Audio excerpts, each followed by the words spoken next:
Bismillahirrahmanirrahim. Assalamualaikum warahmatullahi wabarakatuh. Apa kabar anak-anakku semua? Semoga kalian semua dalam keadaan sehat walafiat. Hari ini kita akan belajar muatan IPS KD 3.2 dan 4.2 mengenai menganalisis bentuk-bentuk interaksi manusia dengan lingkungan dan pengaruhnya terhadap pembangunan sosial budaya dan ekonomi masyarakat Indonesia.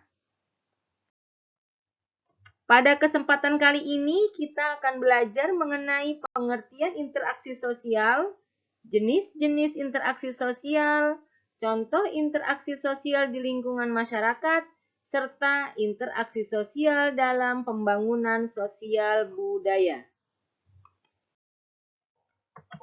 Manusia merupakan makhluk sosial. Manusia tidak dapat memenuhi kebutuhan hidupnya seorang diri. Manusia membutuhkan orang lain. Oleh karena itu, manusia harus menjalin interaksi sosial dengan orang lain. Mengapa demikian? Karena dengan mereka berinteraksi sosial, maka mereka dapat memenuhi kebutuhan hidupnya. Berikut kita akan membahas mengenai pengertian interaksi sosial. Interaksi sosial adalah hubungan timbal balik antara dua orang atau lebih, di mana manusia akan berkomunikasi dengan orang lain sehingga mereka dapat menyampaikan pesan tersebut kepada orang lain. Jenis-jenis interaksi sosial. Yang pertama yaitu interaksi antar individu. Yang kedua yaitu interaksi individu dengan kelompok. Dan yang ketiga yaitu interaksi kelompok dengan kelompok. Berikut merupakan contoh interaksi antar individu. Perhatikan gambar di bawah ini. Ada seorang individu yaitu dokter dan individu lain yaitu seorang pasien. Yaitu yang interaksinya kita kenal dengan sebutan dokter memeriksa pasien. Di sini mereka akan saling berkomunikasi dan saling bertukar informasi.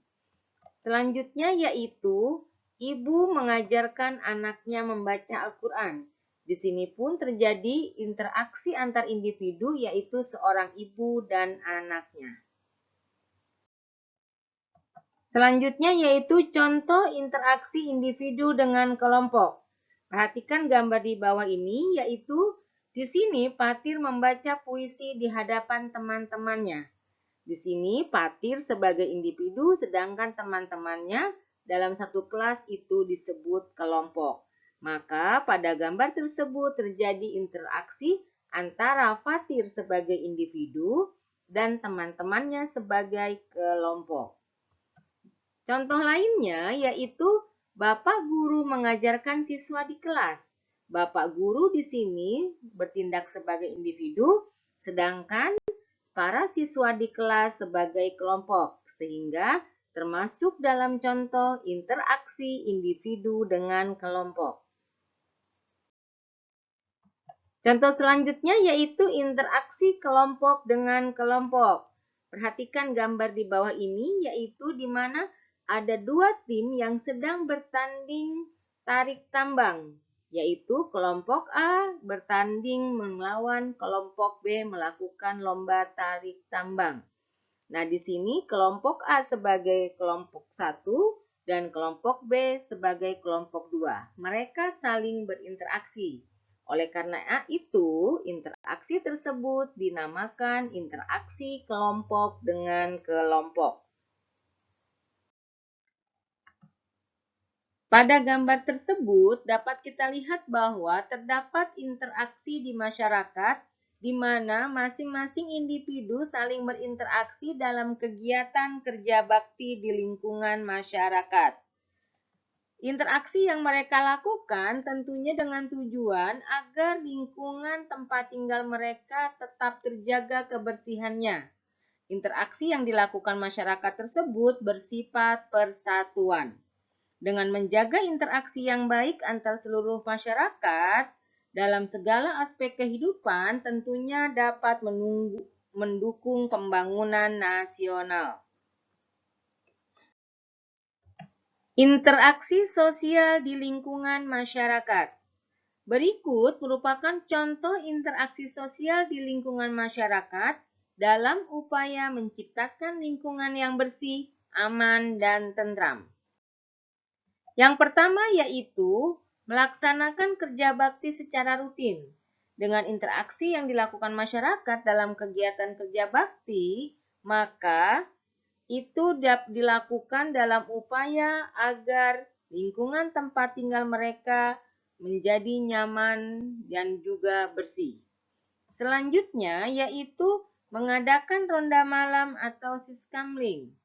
Interaksi yang dilakukan masyarakat dalam kegiatan ronda malam atau siskamling yaitu dengan tujuan agar tempat tinggal mereka itu aman dari tindak kejahatan. Contoh lainnya yaitu interaksi di mana masyarakat saling menghormati dan menghargai sesama.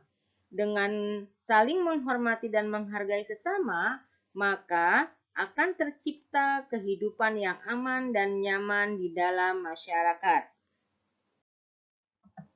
Interaksi sosial dalam pembangunan sosial budaya. Interaksi manusia dengan lingkungan alam dan lingkungan sosial dilakukan untuk pembangunan menuju masyarakat yang lebih sejahtera. Pembangunan sosial budaya adalah suatu proses perubahan sosial budaya yang bertujuan untuk meningkatkan taraf hidup masyarakat. Pembangunan sosial budaya dilaksanakan di beberapa aspek antara lain yaitu pembangunan dalam aspek bahasa sebagai identitas bangsa, pembangunan dalam aspek adat istiadat dan tradisi, dan juga pembangunan dalam aspek interaksi dengan alam. Pembangunan dalam aspek bahasa sebagai identitas bangsa. Bangsa Indonesia memiliki bahasa nasional yaitu bahasa Indonesia. Bahasa Indonesia merupakan bahasa pemersatu seluruh warga negara Indonesia.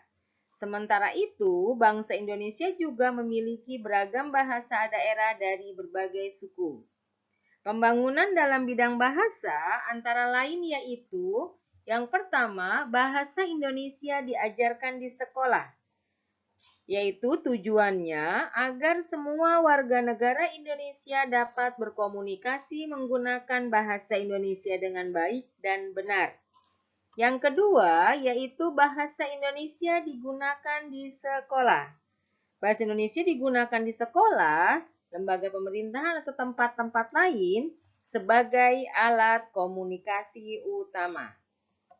Yang ketiga, yaitu bahasa Indonesia dikembangkan oleh pemerintah, yaitu dengan cara menyerap kosakata baik dari kosakata asing, atau juga bisa dari bahasa daerah, yaitu dengan tujuan untuk memperkaya kosakata bahasa Indonesia.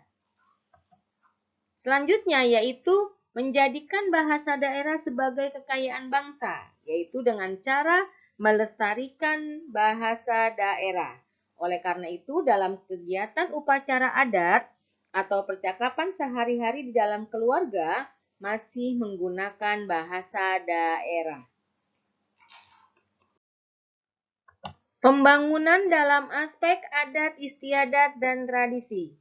Dalam adat istiadat dan tradisi, terdapat norma-norma yang mengatur perilaku masyarakat di suatu daerah. Misalnya dalam tata cara upacara pernikahan maupun acara-acara lainnya. Upaya yang dilakukan dalam pembangunan dalam aspek adat istiadat dan tradisi yaitu dapat dilakukan dengan cara yang pertama, dengan melestarikan adat istiadat di suatu daerah, yaitu dengan cara apabila melaksanakan upacara adat haruslah dilakukan sesuai dengan tata cara adat tersebut. Yang kedua yaitu dengan melaksanakan norma-norma yang terdapat dalam suatu adat istiadat.